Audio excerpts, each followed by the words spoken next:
Hello दोस्तों, smart education GDR में आपका स्वागत है। दोस्तों, वीडियो स्टार्ट करने से पहले मैं एक बात आपसे कहूँगा कि अगर आपको यह वीडियो अच्छा लगता है तो इस पर लाइक, शेयर और कमेंट्स कीजिए, और अगर अच्छा नहीं लगता है तो भी कमेंट्स करके एक बार बता दीजिए, ताकि मैं कल से वीडियो ना बनाऊँ। मैं क्यों वीडियो बनाने में आपका टाइम वेस्ट करूँ, क्योंकि यह वीडियो खासकर हमारे शासकीय स्कूल के बच्चों के लिए बनाई जा रही है। मैं एक शासकीय शिक्षक हूँ, मुझे शासन बहुत अच्छी पेमेंट देती है और मैं नहीं चाहता कि मैं 1-2 घंटे और इसमें बर्बाद करूं, क्योंकि वीडियो के व्यूज़ देख के लग रहा है कि शायद बच्चों को वीडियो अच्छे नहीं लग रहे। तो जिन बच्चों को वीडियो अच्छे नहीं लग रहे हैं, प्लीज़ एक बार कमेंट्स करके बता दीजिएगा, तो मैं वीडियो ना बनाऊं इस पर। क्योंकि जनरली मेरी स्पोकन की क्लास रहती है और स्कूल में मैं लिटरेचर पढ़ाता हूँ, मतलब 9th, 10th, 11th, 12th के बच्चों को मैं इंग्लिश पढ़ाता हूँ। तो क्या है कि फीडबैक बहुत ज़रूरी है। स्कूल में भी अगर हम अच्छा नहीं पढ़ाते हैं और हमारे बच्चे अगर प्राचार्य जी को शिकायत करते हैं कि सर अच्छा नहीं पढ़ा रहे हैं, तो प्राचार्य जी शिक्षक चेंज कर देते हैं। और हम बीच बीच में भी बच्चों से पूछते हैं कि अगर बेटा समझ में नहीं आ रहा तो अपना हाथ उठाइए। तो जो बच्चा हाथ नहीं उठाता तो हम उससे पूछते हैं बेटा समझ में नहीं आया क्या। तो इसी प्रकार अगर मान लीजिए मैं वीडियो बनाने में आधा घंटा, 15 मिनट, 1 घंटे की मेहनत कर सकता हूँ, तो आपका भी फ़र्ज़ बनता है कि एक लाइक नहीं, एक कमेंट्स ज़रूर कीजिएगा और उसमें बाकायदा बताइए कि किस बात से आप सहमत नहीं हैं, कौन सी चीज़ आपको अच्छी नहीं लगी, या आपको कोई वोकैबुलरी गलत समझ में आ गई हो, या आपको अच्छे से पिक्चर क्वालिटी समझ में नहीं आई हो, अच्छी से पिक्चर क्वालिटी ना दिखी हो, या हो सकता है कि आपको वो लेसन समझ में ही ना आया हो, या हो सकता है आपको अच्छा ना लगा हो। तो कहिए ना अच्छा नहीं लगा। तो या तो 2 बातें होंगी, जब आप ऐसा कहेंगे तो या तो मैं बंद कर दूंगा बनाना या फिर मैं सुधार करूंगा। लेकिन जब आप कुछ बताते ही नहीं हैं, क्योंकि ये एक ऐसा प्लेटफॉर्म है, यहाँ पे ये नहीं पता होता कि आखिर वीडियो देख कौन रहा है। क्योंकि जब हम क्लास में होते हैं तो हमें एक एक चेहरा सामने दिखता है। अगर हम ऑनलाइन क्लास चलाते हैं गूगल मीट वगैरह पे, तो भी हमें पता होता है कि कौन कौन इसमें कनेक्ट है, कौन कौन इसमें जुड़ गया है। लेकिन जब हम यूट्यूब पर कोई वीडियो डालते हैं, हमें यह बिल्कुल भी पता नहीं होता है कि ये वीडियो आखिर कौन देख रहा है, देश के किस कोने में कौन देख रहा है। बहुत अच्छा हो अगर आप अपना एक बार नाम बता दें, अपना पता बता दें कि आप कहाँ से हैं, तो और भी मज़ा आ जाए। तो ये प्रयास कीजिए कि एक अच्छी कम्युनिटी बने हमारी, एक अच्छा हमारा संबंध बने, एक दूसरे से एक अच्छे हम मित्र बने, कि आपको पता चले। और मैं फिर से कहता हूँ भाई, I am a government teacher, मैं एक गवर्नमेंट टीचर हूँ, और आपको तो पता है गवर्नमेंट टीचर को तो बढ़िया सैलरी मिलती है, और मैं अपना काम स्कूल में बहुत अच्छे से करता हूँ। और मैं चाहता हूँ कि हमारे स्कूल के जो बच्चे हैं, हमारे स्कूलों के, गवर्नमेंट स्कूलों के, उन तक ये वीडियो पहुँचे। और अगर प्राइवेट स्कूल के बच्चे देख लेते हैं तो बहुत अच्छी बात है। वैसे प्राइवेट स्कूल के बच्चे जो हैं वो इंग्लिश मीडियम के होते हैं, तो उनको ज़्यादा दिक्कत नहीं होती है और वो बड़े अच्छे से समझ लेते हैं, और उनके टीचर इंग्लिश मीडियम में पढ़ाते हैं तो कोई दिक्कत नहीं। लेकिन हमारे थोड़े से गवर्नमेंट स्कूल के बच्चे हिंदी मीडियम से पढ़े हुए होते हैं, तो उन्हें इंग्लिश में थोड़ी सी दिक्कत आती है। तो मैं अपेक्षा करता हूँ, उम्मीद करता हूँ कि आप सभी का अच्छा मुझे सहयोग मिलना चाहिए, ताकि मैं भी आगे और वीडियो बनाऊँ। कहीं भी फीडबैक बहुत ज़रूरी है। अगर हम कोई काम कर रहे हैं और हमें उसका कोई रिस्पॉन्स ना मिले, जैसे आपने देखा होगा कि अभी एक पनडुब्बी वहाँ पे गई थी, कहाँ पे, जो पाकिस्तान के बाप और बेटे थे उसमें, पनडुब्बी जो हमारे टाइटैनिक का मलबा देखने के लिए गई थी। तो उस पनडुब्बी जो हर एक 20 मिनट के बाद एक सिग्नल देती थी, पी पी, इस प्रकार से सिग्नल देती थी। और जब पनडुब्बी ने जब कुछ समय बाद सिग्नल देना बंद कर दिया था, तो यह मान लिया गया था कि शायद अब उनकी जो पनडुब्बी है वो क्रैश हो गई है, जो सबमरीन है वो क्रैश हो गई है। तो बताइए कि अगर मान लीजिए जब हमें नोटिफिकेशन मिलता है, जब हमें कमेंट्स मिलता है, जब हमें लाइक मिलता है, जब कोई हमारी वीडियो को शेयर करता है, जब कोई वीडियो को सब्सक्राइब करता है, तो ऐसा लगता है कि पब्लिक इंगेज है और पब्लिक कुछ ना कुछ देख रही है और पब्लिक देखना चाहती है। तो मुझे बड़ा अच्छा लगता है। आप लोग जितने भी बच्चे देख रहे हैं, कहीं से भी देख रहे हैं, तो एक अच्छा, एक हेल्दी एटमॉस्फेयर क्रिएट कीजिए, तो मज़ा आए आगे भी। ठीक है, चलो ठीक। तो ये जो है, इसके जो लेसन का नाम है keeping quite. Keeping quiet, keeping quiet मतलब हो जाता है कि शांत हो जाइए। कीपिंग क्वाइट का मतलब हो जाता है शांत रहिए, शांत हो जाइए, कीपिंग क्वाइट। अब देखिए ज़रा, अपन देखते हैं, यहाँ से शुरुआत करते हैं। कि read the stanza given below and answer the question that follows each. ये हमारी 12th क्लास फ्लेमिंगो से लिया गया है। कीपिंग क्वाइट पोइट्री का नाम है, पोएम का नाम है, सॉरी पोइट्री मतलब पूरी पोएम सेक्शन को बोलते हैं, पोइट्री से लिया गया। Now we will count to 12 and we all keep still. अब क्वेश्चन है name of the poem and the poet of these lines. तो देखो the name of the poem keeping quiet, और इसके जो पोएट हैं वो हैं पाब्लो नेरूदा। कितना बढ़िया क्वेश्चन है। दूसरा, why does the poet ask us to count to 12? There are only 12 signs on the clock to measure hours. Therefore, the poet asks us to clock measure these horns. ठीक है, तो देखिए क्या रहता है कि कभी इसलिए कहता है कि there are only 12 signs in our watch। हमारी घड़ी में कुल 12 चिन्ह होते हैं, 12 संकेत होते हैं। ठीक है, Therefore, the poet asks us to clock, और इसलिए कभी जो कहता है ask us to, और क्या है ask us to count till the clock measures these horns। और इसलिए मेरे हिसाब से ये हॉर्स होना चाहिए यहाँ पे। तो खैर 12 घंटे तक तो बहुत ज़्यादा हो जाएगा क्या, इसलिए कभी 12 तक गिनने का कहता है। ठीक, अब यहाँ पे हॉर्न्स मतलब मेज़र दीज हॉर्न्स मतलब उनके जो कांटे होते हैं उसकी बात हो रही है कि जहाँ तक जो मेज़रमेंट है घड़ी का कांटे का उतना तक कभी रुकने की बात कर रहा है। अगर 12 घंटे की अगर ये हॉर्स मान लें इसको तो 12 घंटे ज़्यादा हो जाएगा, इसलिए इसे हॉर्न्स ही पढ़ें आप। ठीक है, चलो, तो कभी जो है 12 घड़ी के कांटे होते हैं, इसलिए कभी 12 तक हमें रुकने की बात कहता है। चलो आगे है, अगला क्वेश्चन है question number C. Question number ये है why does the poet ask us to keep still. और जो पोएट है हमें रुकने के लिए क्यों कहता है, कि स्थिर हो जाने के लिए क्यों कहता है। तो यह the too much activity and rush has only brought misfortune to mankind, hence it is better to be quiet and still. मतलब टू मच एक्टिविटी, बहुत ज़्यादा क्रियाकलाप, और बहुत ज़्यादा रश मतलब जल्दबाजी, बहुत ज़्यादा जल्दबाजी सिर्फ दुर्भाग्य को ही लेके आता है। इसलिए कभी कहते हैं कि it is better to be quiet and still, इसलिए बेटर टू बी क्वाइट, शांत हो जाओ और स्थिर हो जाओ। ठीक है, कितना बढ़िया है, बहुत अच्छा लग रहा है। Find words from the passage which mean से नंबर, क्वाइट एंड मोशनलेस। ऐसे कोई 2 शब्द बताइए जो नंबर को इंडिकेट करता है, दूसरा क्वाइट एंड मोशनलेस मतलब शांत, और मोशनलेस मतलब गतिहीनता को प्रदर्शित करता है। मोशनलेस मतलब रुक जाना। तो ये 2 वर्ड हैं, काउंट मतलब नंबर को, स्टिल मतलब स्थिर। ठीक है, बिना एक्टिविटी किए हुए, बिना कोई क्रिया किए हुए एक जगह पर खड़े हो जाना। ठीक है,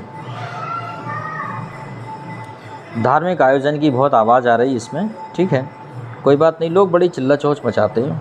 ठीक है, For once on the face of the earth, it's not speak in any language. Let's stop for 1 second and not move our arm so much. अब वो कह रहे हैं for any second, वो कह रहे हैं आओ चलो पृथ्वी पर 1 सेकंड के लिए कोई भी भाषा ना बोली जाए। Stop for the second and not move our arm so much, और हमारे अपने आर्म्स को बहुत ज़्यादा मूव नहीं करते हैं। तो देखो अब फिर ये पूछ रहे हैं name the poem and the poet of these lines. तो सीधी सी बात है, the name of the poem is a keeping quiet, the poet is Pablo Neruda. फिर से वही का वही। Let's not speak in any language से द पोएट वाई। पोएट ऐसा क्यों कहते हैं कि आओ चलो कोई भी भाषा नहीं बोलते हैं, पोएट ऐसा क्यों कहते हैं। The poet of the word, अच्छा ये है द पीपल, सॉरी मेरे पढ़ने में थोड़ा मिस्टेक है, चलो मैं यहाँ से पढ़ रहा हूँ। The people of the world have been indulging in wars and bloodsheds on minor excuse. If they keep quiet, then may not the indulge in reasoning, dispute and quarrel. So let them keep quiet and not speak in any language. This will ensure the peace and prosperity. बड़ी शानदार बात है, एक एक शब्द का मतलब बता देता हूँ आपको। The people of the world have been indulging in wars and blood set on minor excuse. मतलब ये है कि जो दुनिया के जो लोग हैं वो क्या करते हैं, इंडल इन बार्श मतलब युद्धों में मनमानी करते हैं, युद्ध में मनमानी करते हैं, युद्ध की मनमानी करते हैं। दुनिया के लोग युद्धों की मनमानी करते हैं, मतलब लड़ाई करने के लिए मनमानी करते हैं। And blood shed on minor excuse मतलब छोटे से कारण पर खून बहा देते हैं। दुनिया के लोग युद्ध लड़ने की मनमानी करते हैं, वो युद्धों में मनमानी करते हैं और छोटी सी बात के लिए खून बहा के रख देते हैं। If they keep quiet they may not indulge in reasoning, अगर वो शांत हो जाएं तो वो तार्किक रूप से वो मनमानी नहीं करेंगे, क्योंकि वो तार्किक रूप से मनमानी नहीं करेंगे, क्योंकि अगर शांत हो जाएं तो डिस्प्यूट मतलब विवाद एंड क्वेरल मतलब झगड़ा, डिस्प्यूट विवाद और झगड़ा। Let them keep quiet and not speak in any language, उन्हें शांत होने दो और ताकि वो कोई भी भाषा ना बोलें। This will ensure peace and prosperity, definitely यह निर्धारित करेगा, ensure the peace and prosperity, यह शांति और समृद्धि को प्रदर्शित करेगा अगर ऐसा होता है तो। देखिए कितनी अच्छी बात है। और अक्सर देखा होगा कि जब कभी लड़ाई हो, कोई ज़्यादा बोल रहा है तो शांत हो जाने में भलाई है। यह सबके लिए है कि अगर आपको लगता है कि लड़ाई बढ़ सकती है तो मौन रहना सबसे बेहतर है, सबसे बेस्ट है। ठीक है, मौन हो जाइए, आपकी आधी समस्याओं का समाधान हो जाएगा। चलो अगला है C, what should be not do for a second, एक सेकंड के लिए कभी क्या नहीं करने का कहता है कि एक सेकंड के लिए क्या नहीं होना चाहिए। तो देखिए, we should not cease all activities for a second, we should cease all activities for a second, हमें हर क्रियाकलाप एक सेकंड के लिए सीज कर देना चाहिए। Man has used an arms only to kill and destroy others, मतलब आदमी जो अपने जो हाथ खोलता है वो क्या करता है, to kill and destroy others, दूसरों को सिर्फ नुकसान पहुंचाने के लिए। Arms only to kill and destroy others, आदमी को मारने के लिए और बर्बाद करने के लिए आदमी अपने हाथ खोलता है। कहते हैं कि जो काम हाथ खोलने से नहीं हो सकता वो काम हाथ जोड़ने से हो सकता है, इसलिए पहले तो हाथ जोड़कर ही प्रयास कीजिए। महात्मा गांधी ने खुद भी कहा है, वो अहिंसा के पुजारी थे और वो कहते थे कि अहिंसा से और प्रेम से बड़े शत्रु को भी जीता जा सकता है। तो हाथ जोड़कर काम कीजिए। हाथ तो तभी खोले जाते हैं जब किसी को बर्बाद करना है, किसी को मारना है, तो कभी यहाँ पे मना कर रहा है। Therefore let them not move their arm so much as to harm others, और इसलिए कहते हैं वो एक सेकंड के लिए कम से कम अपने हाथ ज़्यादा मत खोलिए दूसरों को मारने के लिए, नुकसान पहुँचाने के लिए, क्षति पहुँचाने के लिए। D, What do you understand by the face of the earth? What do you understand by the face of the earth? आप face of the earth से क्या तात्पर्य है, क्या समझते हैं आप? The expression the face of the earth refers to the various countries on the surface of the earth. मतलब face of the earth से कभी का तात्पर्य है कि धरती पर कई सारे देश हैं, कई सारी कंट्रीज़ हैं, उनके लोगों से तात्पर्य है फेस ऑफ द अर्थ। ठीक है, बहुत अच्छा समझाने में मज़ा आ रहा है आज, ये अच्छी पोएम है इसलिए मज़ा भी आता है पढ़ाने में।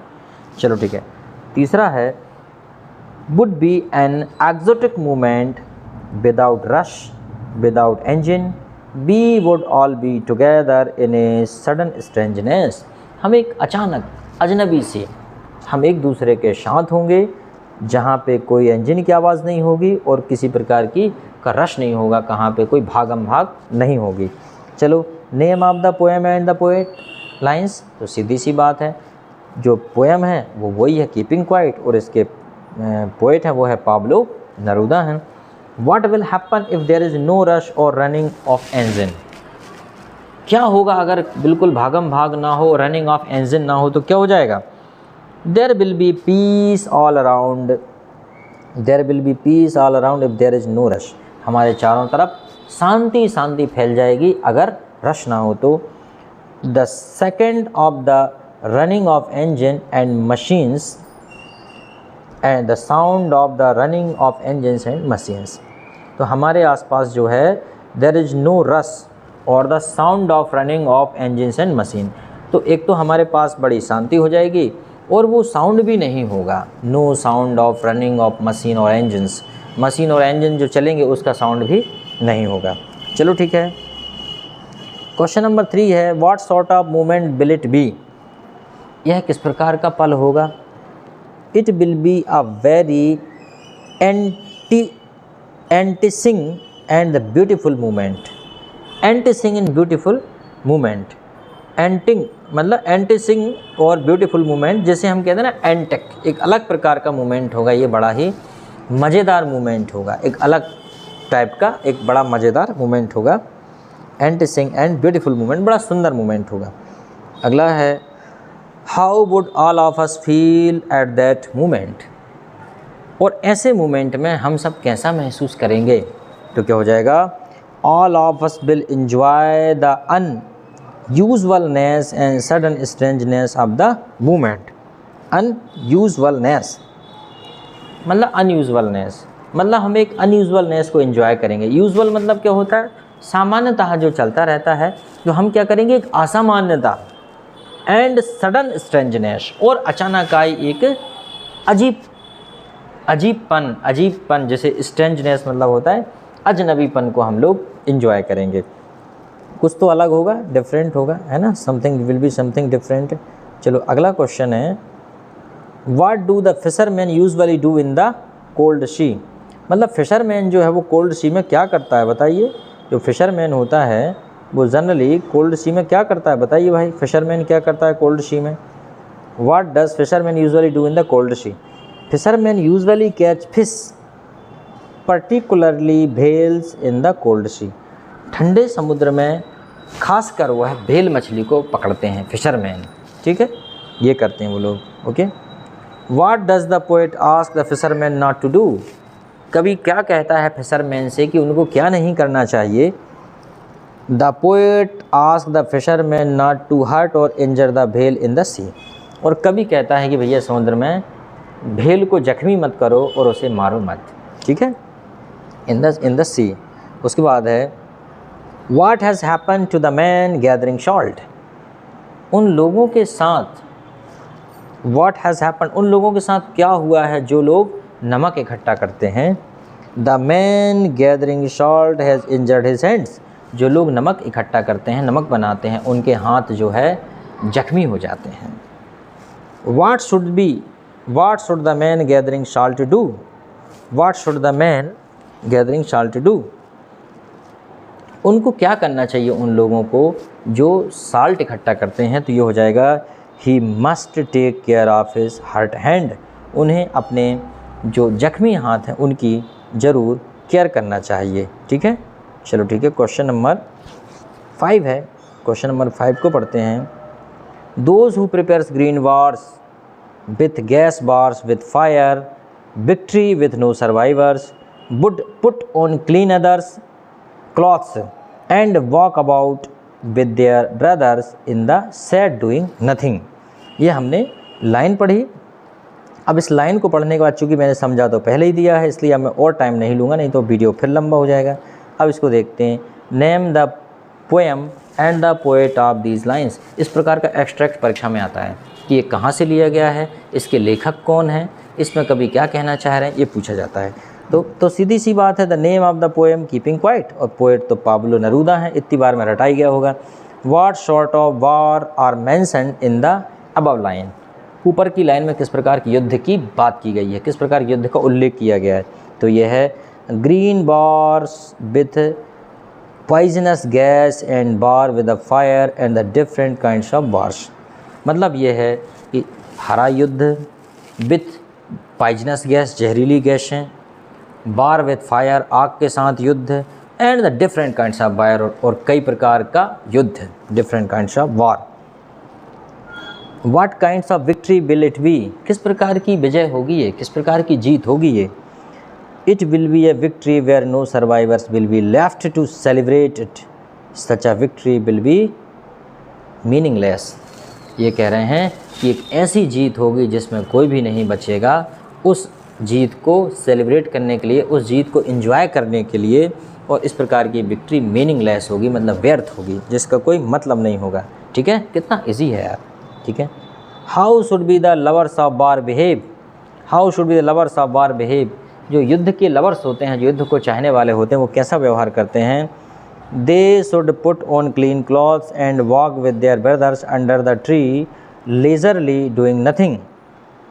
मतलब how should the lovers of war behave, वो क्या करेंगे, they should put on clean clothes and walk with their brothers under the tree leisurely doing nothing.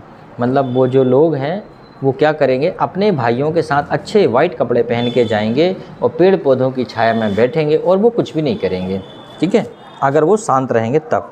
चलो अगला है छठवा, जो है छठवा स्टैंजा पढ़ते हैं। दरअसल पोएम इतनी इंपॉर्टेंट होती हैं कि वो परीक्षा में आ जाती हैं, उनका एक्सट्रैक्ट आता है और ऐसा लिखते हैं कि read the extract carefully and answer the question given below. ऐसा कुछ कुछ वो पूछते हैं आपसे, तो ये सब चीज़ें पूछ मारते हैं और कुछ वोकैबुलरी के मतलब भी पूछ लेते हैं। तो जब बार बार पढ़ेंगे तो कोई दिक्कत ही नहीं है। What I want should not be confused with total inactivity. Life is what is about. I want to truck with death. If we were so single-minded about keeping our lives moving, and for once could do nothing, perhaps huge silence might interrupt the sadness of never understanding ourselves and the threatening ourselves with death। ठीक है, चूँकि इसको मैंने पहले समझा दिया है इसलिए अब मैं समझाने में टाइम नहीं दे रहा हूँ, आप पहले वीडियो में से देख लीजिएगा। अब सीधा मैं क्वेश्चन पे आता हूँ, ठीक है। व्हाट डज़ द, अब ये कह रहा है what does the poet want, कवि क्या चाहता है, what should it not be confused with, और हमें किस चीज़ से कन्फ्यूज़ नहीं होना चाहिए। तो देखिए कवि ये कह रहा था टोटल इनएक्टिविटी का मतलब ये नहीं कि सब कुछ बंद कर दो, इससे टोटल इनएक्टिविटी का मतलब तो डेथ होता है। तो कभी ये नहीं कह रहा कि मारा ही जाओ, ये नहीं कह रहा कभी आपसे। तो चलो देखते हैं। The poet is advocating for silence और स्टिलनेस, कभी शांत रहने की बात कर रहा है, स्थिर रहने की बात कर रहा है। The stillness should not be confuse with the total inactivity. Stillness is not confuse with the total inactivity. Stillness का ये मतलब बिल्कुल भी नहीं है कि टोटल निष्क्रिय हो जाओ, बैठ जाओ बढ़िया घर में पलंग पर लेट जाओ, सो जाओ कि कुछ करना ही नहीं है, क्योंकि पाब्लो नेरूदा साहब कह रहे हैं ऐसा वो बिल्कुल नहीं कह रहे। वो शांत रहने की बात कर रहे हैं और स्थिर रहने की बात कह रहे हैं। बाकी वो कह रहे हैं कि सब करो भैया, करना पड़ेगा, जीवन पैसे कमाना पड़ेगा कुछ करने के लिए। Explain 7 want no truck with death, इसको वो कह रहा है कि want no truck with death, इसको एक्सप्लेन करो। ये कह रहे हैं टोटल इनएक्टिविटी ब्रिंग्स डेथ। भाई टोटल इनएक्टिविटी तो डेथ, मृत्यु लाती है ना, बिल्कुल निष्क्रिय हो जाओ तो मृत्यु समान है, ठीक है। The poet refuse to associate और डील विथ डेथ, जो है the poet refuse to associate, मतलब लोग जो कवि हैं वो इनकार करते हैं, रिफ्यूज़ मतलब इनकार करते हैं उसको एसोसिएट विद डेथ। कवि जो है उसको मृत्यु से जोड़ने से इनकार करते हैं। टोटल इनएक्टिविटी का मतलब उनका डेथ से जोड़ना नहीं है कि बिल्कुल मर जाओ, उससे जोड़ने से इनकार। 10 he is not advocating for death, वो डेथ की वकालत नहीं करते कि भाई टोटल इनएक्टिविटी का मतलब तो मौत होता है, फिर तो आदमी मर जाए और बस कोई बात ही नहीं, वो शांत हो गया है, उसकी बात नहीं कर रहे कभी। वो तो आपको काम तो करना ही पड़ेगा। वो कह रहे हैं कि स्टिलनेस और पीस की बात कर रहे हैं, वो कि शांति और स्थिरता की बात कर रहे हैं। क्वेश्चन नंबर सी है what do people pursue single माइंडली which is the better course the poet suggest. अब देखिए सिंगल माइंडेड पीपल की बात हो रही है यहाँ पे, और which is the better course the poet suggest, और उनके लिए क्या जो कोर्स है वो पोएट सजेस्ट करता है। तो ये है the people pursue single minded on keeping their lives moving, मतलब लोग जो है अपनी जीवन को चलाने के लिए सिंगल माइंडेड होते हैं, अपने अपने बारे में सोचते हैं, जैसे मेरे शब्दों में स्वार्थ कहेंगे। The poet suggested that it would be better if they give them self rest for some time, अच्छा हो अगर वो अपने लिए कुछ समय आराम दें।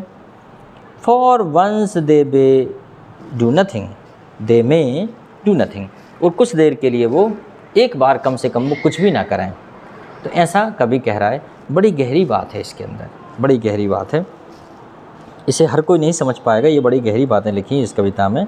चलो अगला क्वेश्चन है इसी कविता का डी है when can a huge silence do us good, when can a huge silence do us good, और कई बार एक बड़ी शांति एक अच्छा करती है। इसके बारे में कवि का क्या कहना है, कब एक अच्छी शांति, एक बड़ी शांति कुछ बड़ा करती, कुछ अच्छा करती। तो यह है huge silence can do us a lot of good when we are disappointed at not understanding ourselves or threatening ourselves with death। जब हमें अपने आप को कुछ समझ में नहीं आता है जब हम डिसअपॉइंटेड हो जाते हैं, दुखी हो जाते हैं, और अंडरस्टैंडिंग अवर सेल्फ और threatening our self with death, और हमें कई बार मौत का डर लगता है, मौत की धमकी आती है कि हमें मौत आ सकती है, ऐसी स्थिति में वो कह रहे हैं कि एक बड़ी शांति बड़े काम आती है। बड़े शांत होके बैठ जाइए और फिर सोचिए, ठीक है। अरे बहुत क्वेश्चन ख़त्म ही नहीं हो रहे भैया इसके तो यार। चलो ठीक है, और थोड़े से और बचे क्वेश्चन, ये पढ़ ही लेते हैं अपन। मज़ा तो आ रहा है पढ़ने में, तो कोई बात ही नहीं है। चलो यहाँ से, perhaps the earth can teach us as when the everything seems dead and later proves to be alive. जैसे कि नेचर बताती है अक्षर की, जो सब कुछ मृत समझ में पड़ता है, बाद में वो जीवित जान पड़ता है। Now I will count up to 12 and you keep quiet and I will go. और अब आप 12 तक गिनेंगे और मैं चला जाऊँगा। What can the earth teach us? पृथ्वी हमें क्या पढ़ाती है, क्या पढ़ा सकती है? तो ये है, the earth can teach us a lesson how to live on it. Lesson, earth हमें लेसन सिखाती है कि इस पे कैसे रहना है, ठीक है। क्योंकि हमें वो नहीं करना चाहिए जो हमें अच्छा लगता है, हमें वह करना चाहिए जो किया जाना चाहिए वास्तव में। Because this planet is not for isolation, we are sharing this planet together, we are sharing this planet, it is not for isolation. एक आदमी के लिए नहीं है ये प्लैनेट, हम सब के लिए है। तो हमें सबको वह करना चाहिए जो इस प्लैनेट पे किया जा सकता है। अगला है, what remains alive when everything seems dead. जब सब कुछ मृत जान पड़ता है तो क्या अलाइव जान पड़ता है? तो बताइए क्या है? Only the earth remains alive when everything seems dead. जब सब कुछ मृत जान पड़ता है तो अर्थ हमें जीवित जान पड़ती है। कैसे जान पड़ती जीवित? कि देखो पृथ्वी कितनी शांत है, फिर भी घूम रही है। घूम रही है कि नहीं? पृथ्वी घूम रही है, सूर्य के चारों ओर चक्कर लगा रही है। आपने देखा होगा कि कितना सब कुछ शांति से चल रहा है। सूर्य निकलता है, मतलब सुबह सुबह निकलता है, उगता है सूर्य। सूर्य तो स्थिर है पर हम उसे जनरली उगना कहते हैं। सूर्य शांत होता है, बारिश आती है, तूफान आते हैं, हवा आती, पेड़ उगते हैं ज़मीन पे, क्या शांति से काम चलता है। ऐसा लगता है सब कुछ भले ही नश्वर हो जाए, लेकिन प्रकृति का कोई भी काम एक सेकंड के लिए नहीं रुकता, कंटिन्यू चलता रहता है। Who is the poet, who does he want to do? The poet is Pablo Neruda, he wants to count up to 12। वो चाहता है कि हम 12 तक गिनें। What does the poet ask us to do? He asks us to keep quiet while he is counting up to 12। जब वो कभी कहते हैं भाई जब तक 12 तक गिनूंगा तो अब तक आप शांत रहिए। चलो, question from text book solved. अब टेक्स्ट बुक से लिए गए कुछ क्वेश्चन और हैं। दरअसल पोइट्री को बड़े अच्छे से सॉल्व करना पड़ता है, इसलिए मैंने इतने सारे क्वेश्चन आपको बता दिए।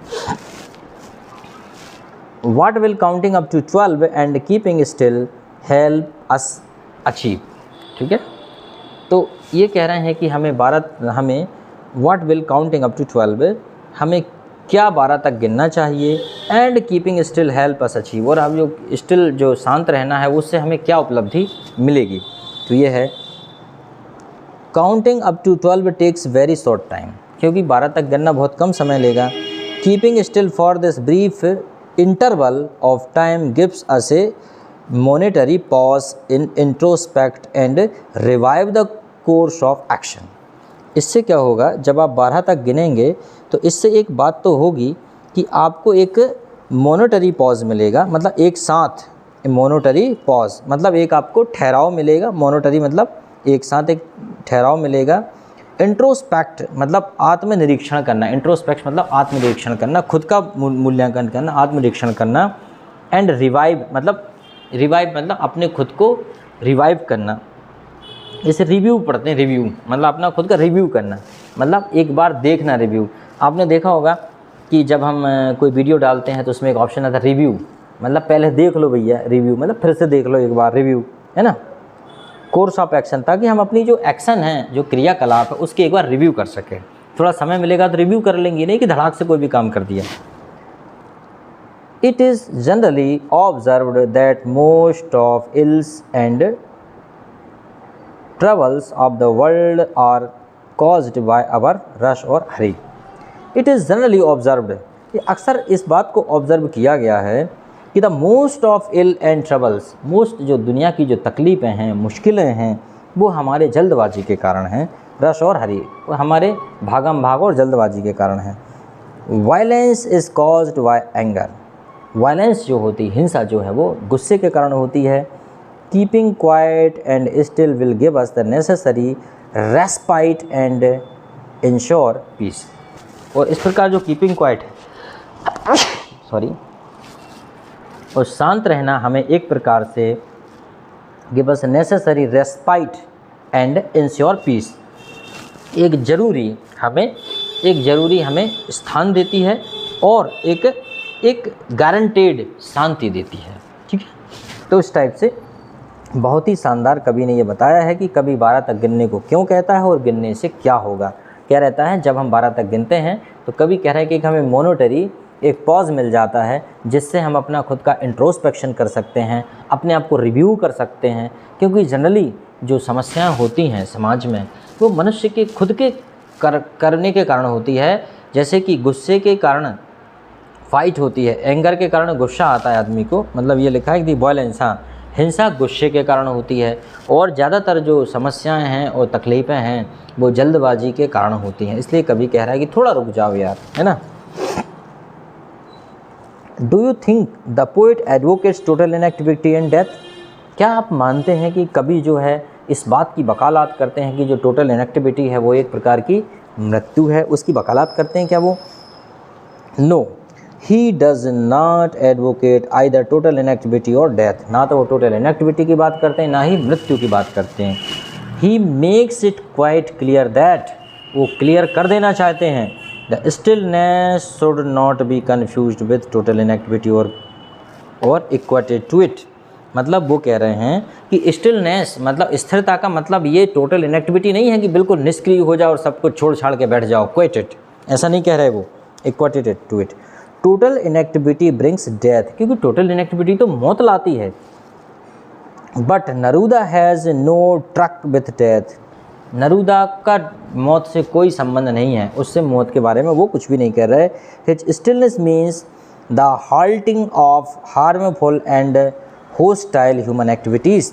उनका कहना ये है कि हाल्टिंग मतलब भैया छोड़ दो नुकसानदायक और दुश्मनी वाली गतिविधियाँ, होस्टाइल मतलब दुश्मनी वाली गतियाँ, उनको छोड़ छाड़ दो यार, दुश्मनों वाली जो गतिविधियाँ छोड़ दो, मनुष्य को नुकसान पहुँचाने वाली गतिविधियाँ छोड़ दो। यही तो पाब्लो नेरूदा साहब कह रहे हैं।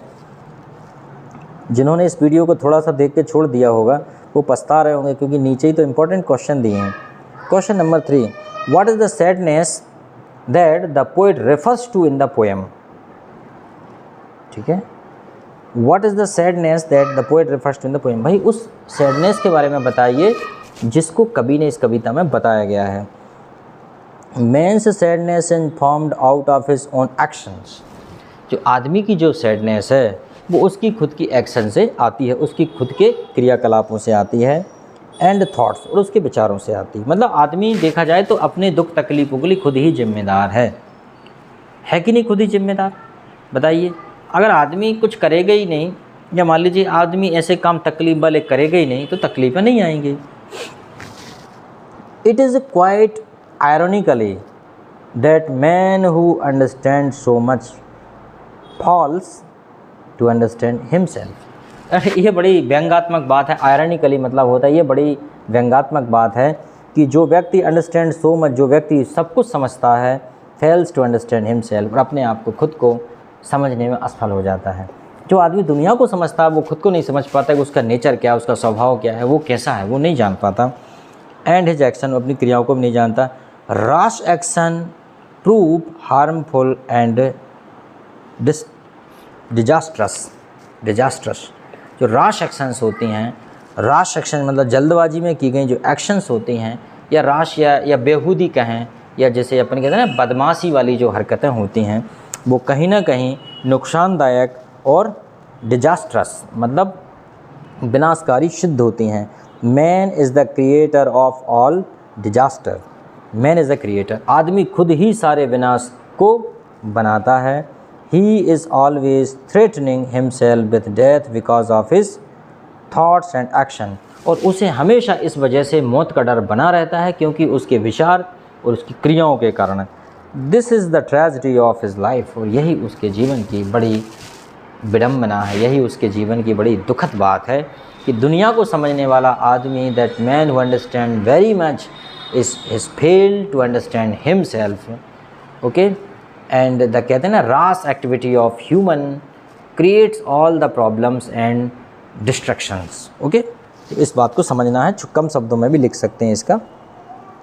चलो क्वेश्चन नंबर 4 है what symbol from the Neruda does the poet invoke to say that there can be life under apartment stillness. अच्छा, ये थोड़ी सी एक चीज़ है इसमें, नरूदा ने ये नेचर के बारे में दिया है. What symbol from nature does the poet invoke, मतलब कवि ने नेचर से किस प्रकार का एक सिंबल लिया है, किस प्रकार से एक संकेत प्रतीक लिया है नेचर को, किस प्रकार के कि अंडर अपार्टमेंट स्टिलनेस. ठीक है, अंडर अपार्टमेंट स्टिलनेस, इससे किस प्रकार से लाइफ अंडर अपार्टमेंट स्टिलनेस, मतलब एक अपार्टमेंट के अंदर लाइफ किस प्रकार से शांत है, इसको कवि ने किस प्रकार से प्रकृति के प्रतीक से समझाने की कोशिश की है. देखिए, the poet wants to be prove that there can be life under apartment stillness. कवि यह प्रूव करना चाहता है कि life can be under apartment stillness, मतलब स्थिर है. कैसे? The poet invoke the earth as a living symbol to prove his point. मतलब वो कह रहा है कि भले ही लाइफ आपकी रुकी हुई है, थमी हुई है, लेकिन प्रकृति के काम तो चल ही रहे हैं ना. तो वो कह रहा है कि अंडर अपार्टमेंट स्टिलनेस, एक पूरी प्रकृति को अपार्टमेंट मान लिया, उसमें हम हैं. The earth never attains total inactivity. पृथ्वी कभी टोटल इनएक्टिव नहीं होती कि घूमना ही बंद हो गया. ठीक है, डबल उसमें जो घूर्णन है वो चक्र वो चल ही रहे उसके. ठीक है, nature remains at work all the time even under apartment stillness. मतलब पृथ्वी रुकी भी है, मतलब पृथ्वी के सब कुछ शांत है लेकिन पूरे काम भी चल रहे हैं, वो कभी रुकी नहीं है, उसकी बात कभी कहते हैं. इट कीप्स अर्थ अलाइव, और यही चीज़ पृथ्वी को जीवित रखती है. This idea is a beautiful illustrated by the following lines as when everything seems dead and later proved to be alive. जब सब कुछ मृत जान पड़ता है लेकिन लगता है कि नहीं कुछ भी मृत नहीं है. मान लो आदमी मर जाए तो भी क्या फ़र्क पड़ता है, प्रकृति का काम तो चल ही रहा है, प्रकृति घूम ही रही, एक सेकंड नहीं रुकेगी किसी के लिए. तो वही है, इसलिए कवि ने ये यहाँ पे प्रकृति को सिंबल के रूप में प्रयोग किया है. चलो अगला है, choose the quite the corner and keep still the physically and the mentally for about the 5 minutes. Do you feel any change in your state of mind? ठीक है, क्वाइट कॉर्नर, एक अच्छा शांत कोना खोज लीजिए, उसमें कुछ देर के लिए बैठिए ध्यान लगा के, और फिर महसूस कीजिए कि आपने कुछ परिवर्तन महसूस किया. अगर किया हो तो बताइएगा. ध्यान लगाने की बात कह रहे हैं कवि साहब, कविराज. ठीक है, फिर उसके बाद है why does Pablo Neruda use us to keep still. Pablo Neruda ने अपने आप को स्टिल मतलब स्थिर रहने के लिए क्यों कहा है. बड़े जल्दी से पढ़ लेते हैं. स्टिलनेस इज़ इसेंशियल फॉर काम reflection and quite the introspection. ठीक है, मतलब शांत एक रिफ्लेक्शन के लिए, शांति के परावर्तन के लिए स्टिलनेस बहुत ज़रूरी है, और ख़ुद का आत्मचिंतन भी, आत्मनिरीक्षण में हम इसमें कर सकते हैं. Be here the voice of conscious in the movement of silence. हम शांति में अपनी अंतरात्मा की आवाज़ सुन सकते हैं. वाह क्या बात है. The poet is the convinced that the most of human ills and miseries are caused of man's hurry and rush to do things. कभी कह रहे हैं कि ज़्यादातर लोगों की जो समस्याएं हैं, परेशानियां हैं, वो उनकी जल्दबाजी के कारण है. The poet wishes that we may withdraw ourselves from our undesirable action and keep still from a moment. कभी कह रहे हैं कि हमें अपने आप को विड्रॉल कर लेना चाहिए, मतलब अलग कर लेना चाहिए फ्रॉम अनडिज़ायरेबल एक्शंस. अनडिज़ायरेबल मतलब हमें डिज़ायरेबल एक्शंस जो होती हैं, बहुत ज़्यादा अनडिज़ायरेबल, मतलब बहुत ज़्यादा जो अनडिज़ायरेबल, मतलब ऐसी जो इसे हम मतलब अनडिज़ायरेबल मतलब बुरी इच्छाओं से हमें अपने आप को दूर कर लेना चाहिए. चलो अगला है क्वेश्चन नंबर 2. क्वेश्चन नंबर 2 है, अरे बहुत सारे क्वेश्चन ख़त्म ही नहीं हो रहे हैं, कितना टाइम हो गया भाई. चलो ज़्यादा नहीं हुआ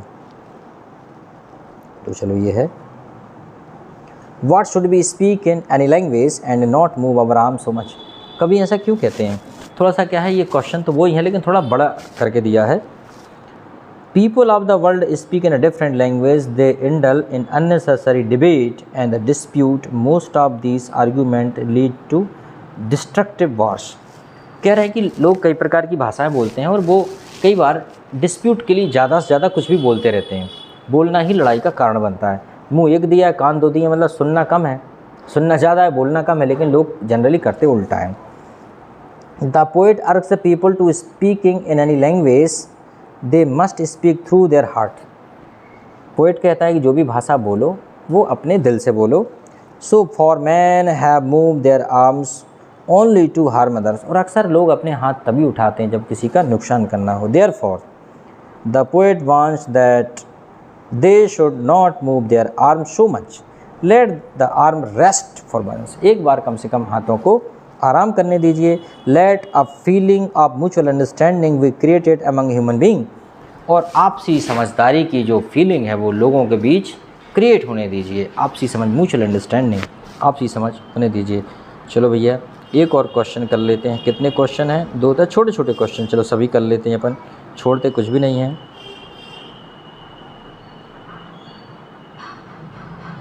चलो ठीक है, ये वाला question number 3। Paulo Neruda says we would all be together in a sudden strange. इसका मतलब क्या है? When can experience such a movement non stop activity unnecessary rush and noise have made our lives unpleasant and full of misery pain. मतलब जो non stop activities जो होती हैं हमारे जीवन को बड़ा ही कष्टमय बना देती हैं। नॉइस तो होता ही है, कोई बात ही नहीं है, and trouble. We must stop rushing, hurrying, worrying and running. Even the noise of engine and the machines must stop for once. कम से कम मशीनों की आवाज़ भी थोड़ी देर के लिए बंद कर देनी चाहिए। Then all of us will enjoy the sudden strangeness of the movement. It will be a unique movement. In that exotic or the fascinating movement we shall feel totally relaxed physically as well as mentally. जब कभी कह रहा है कि जब सब कुछ relax हो जाएगा, सडन स्ट्रेंजनेस हो जाएगी, तो हम फिजिकली और मेंटली शांति महसूस करेंगे। चलो क्वेश्चन नंबर 4 है, ये अपनी टेक्स्ट बुक में से दिए हैं इसलिए इनको करना ज़रूरी है, ठीक है। तो क्वेश्चन नंबर 4 है, What does the poet ask the fisherman and the man collecting salt to dot what does in exactly want to convey by this? मतलब इस मैसेज से कभी क्या मैसेज देना चाहता है, इस बात से कभी क्या मैसेज देना चाहता है और फिशरमैन से क्या कहना चाहता है। Pablo Neruda is against any kind of violence. वो किसी प्रकार की हिंसा के खिलाफ हैं। He address the fishermen and ask them not to harm the whale living in the cold sea of the polar region. मतलब जो ध्रुवों पर जो ठंडे पानी में जो व्हेल होती है उसे पाब्लो नेरूदा उसे मारने का मना करता है लोगों से। He is also against any kind of self torturing. वो किसी प्रकार के टॉर्चरिंग मतलब किसी को सताने के बिल्कुल खिलाफ हैं। The man who is the gathering salt has hint his hand. जो लोग साल्ट इकट्ठा करते हैं, बनाते हैं, उनके हाथ ख़राब हो जाते हैं। He ask this man to look after himself and take care of his injured hands. और वो लोगों से कहते हैं भैया अपनी देखभाल करो और अपने हाथ ठीक करो। क्वेश्चन नंबर 5 है, देखो इतनी सी पोएम लेकिन क्वेश्चन कितने हैं। What are the different kinds of war mention towards war. किस प्रकार के युद्धों के बारे में उल्लेख हुआ है। The poet is against war of all kinds. तो कभी हर प्रकार के युद्ध के खिलाफ ही हैं। He wants a total stoppage of war. वो युद्धों में हर प्रकार का प्रतिबंध चाहते हैं। Green war against the environment, war with poisonous gas and war with fire must be terminated, stop at once. एक बार ये सारे के सारे बंद हो जाने चाहिए। क्वेश्चन नंबर 6 है, what alternative does the Pablo Neruda suggest instead of indulging in wars. तो वार के अलावा उसका क्या विकल्प है या अल्टरनेट जो है पाब्लो नेरूदा सजेस्ट करते हैं।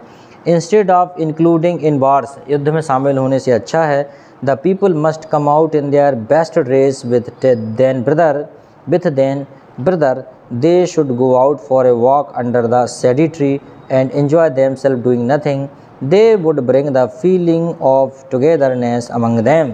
वो कह रहे हैं कि युद्ध से अच्छा लोग अच्छे झक कपड़े पहने, सफ़ेद झक कपड़े पहने और अपने भाइयों के साथ छाया में जाएं, बैठें, वो एक अजीब सी शांति महसूस करेंगे, पर लड़े ना।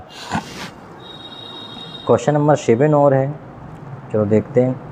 How does the poet distinguish the stillness from the total inactivity? Why does the Neruda say, I want no truck with death? इसमें पाउलो नेरूदा क्या कहते हैं? What does the poet distinguish stillness? Stillness से कवि को किस प्रकार से उन्होंने उसमें भेद करके बताया कि स्टिलनेस और टोटल इनएक्टिविटी और डेथ क्या है। बता रहे Paulo Neruda is in favour of stillness और silence, we remain still and quiet for some time. On the other hand total inactivity is a permanent suspension of work, it is just like death. Stillness should not be confused with the total inactivity. Life goes on as usual. There can be anything like the total inactivity. The poet refused to associate with death or deal with it. तो यहाँ पे Paulo Neruda कह रहे हैं कि भैया total inactivity की बात नहीं हो रही, टोटल इनएक्टिविटी ब्रिंग्स डेथ, वो तो डेथ लेके आती, इसलिए आप शांत रह के अपने काम करते रहिए। पर टोटल इनएक्टिविटी का उनने मौत से, उनके द्वारा कहा गया है कि मौत से कोई संबंध नहीं है। टोटल इनएक्टिविटी का उनका मतलब है सिर्फ स्टिलनेस से है। चलो ठीक है, इसमें तो बहुत सारे हैं। चलो ठीक है, वन मोर सेंटेंस, हाँ ये कर लेते हैं। Question number 8,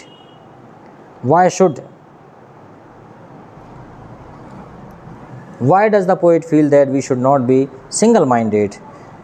the people are generally single minded, they want to focus on only one thing, they want to keep their lives going. मतलब लोग एक प्रकार की चीज़ें सोचते हैं और एक ही चीज़ पे फोकस करते हैं, उसी में लगे रहते हैं, उसी के अनुसार जीवन चलाते हैं। They are ever busy in their pursuit, और they are busy in their pursuit, और वो उसके पीछा करते करते व्यस्त रहते हैं। The poet wishes that they would not be so much the absorbed with always remaining on the move, और वो ये है कि हमेशा आगे बढ़ने में नहीं खो जाना चाहिए उनको। They must have some the respite और रेस्ट, उन्हें कुछ आराम चाहिए, रेस्पाइट और rest. They too need the peace और साइलेंस, वे भी चाहते हैं शांति और आराम। बहुत बढ़िया, चलो इतना काफ़ी है, थैंक यू वेरी मच। काफ़ी वीडियो बड़ा हो गया, इसलिए क्वेश्चन इतने ही काफ़ी हैं। 47-50 मिनट का वीडियो हो गया वैसे।